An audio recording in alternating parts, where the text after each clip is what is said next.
এবার তারা দৃষ্টান্তটা বর্ণনা দিয়েছেন, এই দৃষ্টান্তটা সবার মুখস্থ করা লাগবে। আপনারা মুখস্থ করবেন, আগামীকাল চা স্টলে বৈশা গিবত শেখায়ত না কইরা এই দৃষ্টান্ত একজন আরেকজনে বলবেন। পারবেন তো ইনশাআল্লাহ? দাওয়াত ও তাবলীগে যারা গাছতের আদব বলেন, এই আপনি গাছতের আদব এটা বলবেন। দেখেন নবী সাল্লাল্লাহু আলাইহি ওয়াসাল্লাম কি বলেন, মাসালুহু কামাসালি রাজুল, আল্লাহর নবীর দৃষ্টান্ত হলো এমন এক ব্যক্তির মতো, বানাদারা, যে ব্যক্তি একটা ঘর বানিয়েছেন, ওয়াজালা ফিহা মাদুবা, ঘরের মধ্যে একটা দস্তরখান বিছিয়েছেন, দস্তরখানের মধ্যে সুস্বাদু রং বেরঙের খাবার, ওয়া বা'সা দাইয়ান, একজন আহ্বানকারীকে বাহিরে পাঠাইছে, যাও রাস্তাঘাটে যাদেরকে পাইবা তাদেরকে দাওয়াত দেওয়ার বলবা এই ঘরের মধ্যে যারা আসবে তারা সুস্বাদু খাবার খেতে পারবে।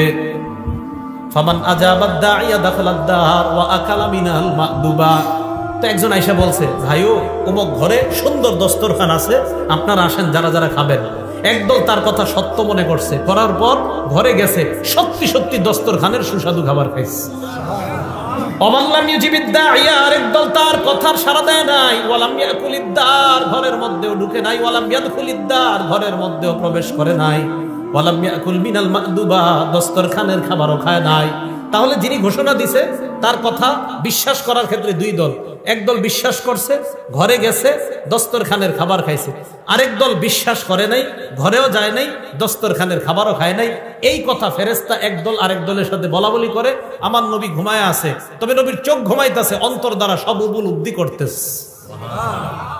এই কথা বলার পর ফেরেশতারা বললেন, আউযিলুহা লাহু, এটার ব্যাখ্যা দিয়ে দাও, এই যে কথাটা বললাম এটার ব্যাখ্যা দাও। এবার ফেরেশতারা ব্যাখ্যা দিতে লাগলেন, ফাদ্দার আল জান্নাহ, ঘরের দৃষ্টান্ত হলো আল্লাহর জান্নাত, দস্তরখানের দৃষ্টান্ত হলো সুস্বাদু খাবার। জান্নাত যিনি বানিয়েছেন তিনি হলেন আল্লাহ, আল্লাহ জান্নাত বানাইলেন, দস্তরখান বিছাইলেন, একজন আহ্বানকারী পাঠাইলেন। এই আহ্বানকারী অন্য কেউ নয়, এই আহ্বানকারী হলেন যিনি ঘুমিয়ে আছেন, মুহাম্মদ সাল্লাল্লাহু আলাইহি ওয়াসাল্লাম। তাহলে মুহাম্মদ সাল্লাল্লাহু আলাইহি ওয়াসাল্লাম আমাকে আপনাকে ডাকতেছে ওই ঘরের দিকে, ওই দস্তরখানের দিকে। নবীর কথা মানার ক্ষেত্রে আমাদের মধ্যে দুই দল, এক দল কথা বিশ্বাস করে ঘরের মধ্যে যায়, এর মানে যারা নবীর কথা মানবে তারা আল্লাহর জান্নাতের মেহমান, তাহলে তারা জান্নাতের মেহমান হবে। শেষে কি বলে দেখেন, ফামান আতাআ মুহাম্মাদান সাল্লাল্লাহু আলাইহি ওয়াসাল্লাম, যারা আল্লাহর নবীর কথা মেনে নেয় তারা আল্লাহর অনুসারী হয়ে যায়। ওমান আসা মুহাম্মাদান সাল্লাল্লাহু আলাইহি ওয়াসাল্লাম, যারা নবীর কথা না মানে তারা আল্লাহর নাফরমান বান্দা হয়ে যায়। তাহলে দুইটা, একটা নবীরে মানা আর একটা নাফরমানি করা। বলেন আমরা কোনটা মানবো না নাফরমানি করব? মানবো, কারণ এই যে সূরা হাশরে ওয়াদা করছি নবী যা বলবে তা গ্রহণ করব। ভুলে গেছে? কোরআনে না ওয়াদা করছি যে আল্লাহ বলছে নবীরে যা দিয়েছি তা গ্রহণ করবা। আমি গুরুত্বপূর্ণ একটা কথা বলার জন্য শুধু এগুলো বুঝাইতেছি যে আল্লাহ বলছে আমি যা দিয়েছি নবীরে তা গ্রহণ করো, আর আমরাও নবীর থেকে জানলাম হ্যাঁ নবী আপনি আমাদেরকে যা দিবেন আমরা অঙ্গীকারাবদ্ধ গ্রহণ করব।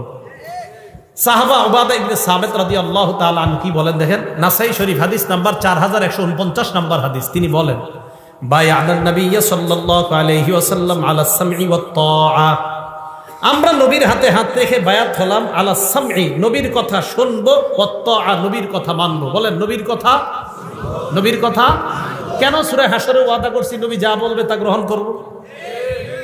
এখন উবাদা ইবনে সামিত বলেন আমরা নবীর কাছে বায়াত হলাম, নবীর কথা শুনবো, নবীর কথা মানবো। কোন ক্ষেত্রে দেখেন কি বলে, ফিল ইউসরি ওয়াল উসরি, আমার অনুকূলে হলেও নবীর কথা মানবো, আমার প্রতিকূলে হলেও নবীর কথা মানবো, মানে আমার পক্ষে গেলেও মানবো, আমার বিপক্ষে গেলেও মানবো, কারণ কথাটা আমার নবীর। ওয়াল মানশাতি ওয়াল মুকরাহ, মানশাত মানে সুখেও মানবো, মুকরাহ মানে দুঃখেও মানবো। তাহলে সুখের সময় আমার নবীকে মানবো, দুঃখের সময়ও নবীকে মানবো। এরপরে বলতেছে ওয়া আল্লা নুনাজি আল আমর আহলা, যোগ্য মানুষ যদি যোগ্যতার আসনে বসে যায় এটার